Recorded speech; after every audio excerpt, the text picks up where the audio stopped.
ಅಸಮಾಧಾನದ ಯಾವುದೇ ಕಾರಣಕ್ಕೂ ಆರ್ಭಟ ಮತ್ತು ಅಸಮಾಧಾನ ದೊಡ್ಡ ಮಟ್ಟದಲ್ಲಿ ಸ್ಫೋಟ ಯಾವುದೇ ಕಾರಣಕ್ಕೂ ಏನು ಅಸಮಾಧಾನ ಇಲ್ಲ. ಈಗ ಮುಂಚೆ ಏನಾಗಿತ್ತು, ನಮ್ಮ ಸಾಹೇಬರು ಮತ್ತು MTB ಸಾಹೇಬರು ಇಬ್ಬರೂ ಜಿಲ್ಲಾ ಉಸ್ತುವಾರಿ ಸಚಿವರಾಗಿದ್ದರು. ಅವಾಗ ಒಂದು 2-3 ಏನೋ ಕ್ಲಾರಿಫಿಕೇಷನ್ಗಳು ನಮ್ಮ ನಗರಸಭಾ ಸದಸ್ಯರುಗಳು DP ಅವರು ತಗೊಂಡಿದ್ದಾರೆ.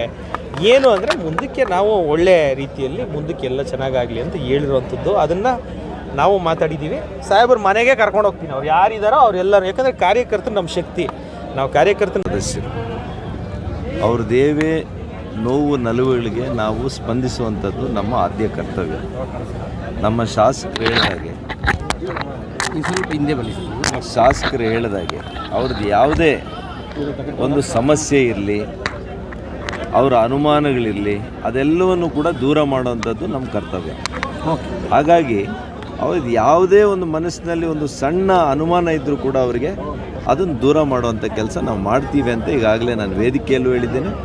ಮತ್ತು ಇನ್ನೂ ಯಾರಿಗಾದರೂ ಮನೆಗೆ ಬಂದು ಮಾತನಾಡಬೇಕು ಅಂತಂದರೆ ದಯವಿಟ್ಟು ಬನ್ನಿ ಅಂತ ಕೂಡ ಹೇಳಿದ್ದೀವಿ. ಮಾನ್ಯ ಶಾಸಕರು ಅವ್ರು ಕರ್ಕೊಂಡು ಬರ್ತಾರೆ, ಅವರಿಗೆಲ್ಲ ತಿಳಿ ಹೇಳುವಂಥ ಕೆಲಸ. ಜೊತೆಗೆ ಏನಿಲ್ಲ ಸರ್, ಅವರೆಲ್ಲ ಕೂಡ ಹೇಳಿದರು, ನಮ್ಮ ಜೀವನದಲ್ಲಿ ನಾವು ಬೇರೆ ಪಕ್ಷಕ್ಕೆ ಮತ ಕೊಟ್ಟಿಲ್ಲ, ನಿಮಗೆ ಕೊಡೋದಿಲ್ಲ, ನಾವು ಕೊಡೋದೇ ನಿಮಗೆ ಮೋದಿ ಅವರಿಗೆ ಅಂತ ಹೇಳಿದ್ದಾರೆ. ಓಟ್ ಹಾಕೋದು ಈಗ ಒಂದು ಕುಟುಂಬದ ಸದಸ್ಯರು ಕೂತಾಗ ಕೆಲವರು ಚರ್ಚೆಗಳನ್ನು ನಾವು ಮಾಡ್ತೀವಿ.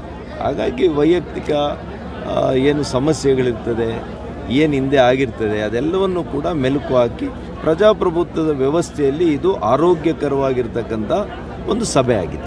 ಒಂದು ನಿಮಗೆ ಗೊತ್ತಿಲ್ಲ.